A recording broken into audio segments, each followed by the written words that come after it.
સુરતના અમરોલી વરિયાવ છાપરાભાઠા રોડ પર ગટરના ઢાંકણામાં પડી જતા મૃત્યુ પામેલા 2 વર્ષીય કેદાર વેગડના મોત મામલે નક્કર કાર્યવાહી ન કરવામાં આવી હોવાના આક્ષેપ સાથે વિરોધ કરાયો છે તો કેદારની માતાએ પોલીસ સામે પણ આક્ષેપો કર્યા હતા। સુરતના અમરોલી વિસ્તારમાં મહાનગરપાલિકાની ગંભીર બેદરકારીના કારણે 2 વર્ષીય નિર્દોષ બાળકનો જીવ ગયો હતો। 5 ફેબ્રુઆરીએ વરિયાવ છાપરાભાઠા રોડ પર ટી પોઈન્ટ નજીક ભરાતી બુધવારી બજારમાં તૂટેલા ગટરના ઢાંકણમાં પડી જતા 2 વર્ષીય કેદાર વેગડનું દુઃખદ અવસાન થયું હતું। આ પ્રકરણમાં અમરેલી પોલીસે સાપરા ધનુષ્યવધનો ગુનો નોંધવામાં આવ્યો હતો। આ સાથે જ એક સુપરવાઇઝર અને જુનિયર ઇજનેરના નામ આપીને આ બંનેને જવાબદાર ઠેરવવામાં આવ્યા હતા।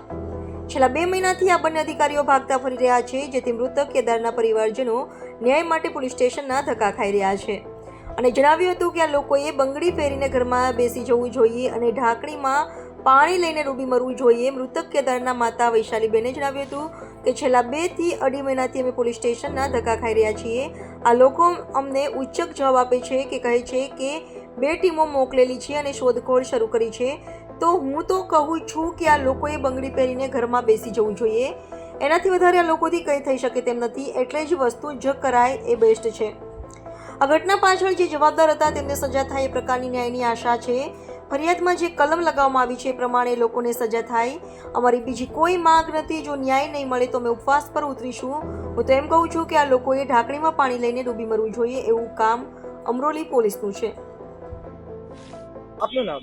વૈશાલી। બેન, ક્યાં આવ્યા છો, શું પ્રોબ્લેમ છે અને કઈ રીતનો વિરોધ કરવામાં? અમે અમરોલી પોલીસ સ્ટેશનમાં આવ્યા છીએ, મારો બાબો ગટરમાં પડી ગયેલો તેના માટે। તો શું કીધું પોલીસ દ્વારા? અત્યારે તમે કેટલા દિવસથી આવી રહ્યા છો અને શું પ્રોબ્લેમ આવે છે? અમે 2 મહિનાથી 2.5 મહિનાથી તો કમસે કમ ધક્કા ખાઈએ જ છીએ, જ્યાંનો પડી ગયો છે ત્યાંનો। ને બધું ઉચક જવાબ આપવામાં આવે છે, બધા સરખા કાંઈ જવાબ દેતા નથી ને કહે છે કે 2 ટીમો મોકલી છે અને શોધખોળ કરીએ છીએ। હું તો એમ કહું આ લોકોને બંગડી પહેરીને ઘરમાં બેસી જવું જોઈએ, એનાથી વધારે આનાથી કાંઈ થાય એમ નથી। એ વસ્તુ કરાય બેસ્ટ છે। 2 મહિનાથી વધુનો સમય થઈ ગયો છે, શું ન્યાયની આશા રાખો છો? ન્યાયની આશા એ જ છે કે જે ભાઈ આની પાછળ જે હતા એ લોકોને સજા થાય, જે અમને કલમ મૂકી છે એના પ્રત્યે જે સજા થતી હોય એ થાય એ લોકોને એમ।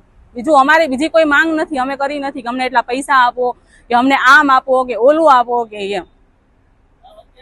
તો હવે શું કરશો જો ન્યાય ન મળે? બસ અનશન જ કરવાનું છે, બીજું કાંઈ કરવાનું નથી। હું તો એમ કહું કે આ લોકોને ઢાંકણીમાં પાણી લઈને ડૂબી મરવું જોઈએ, એવું કામ અમરોલી પોલીસનું છે એમ।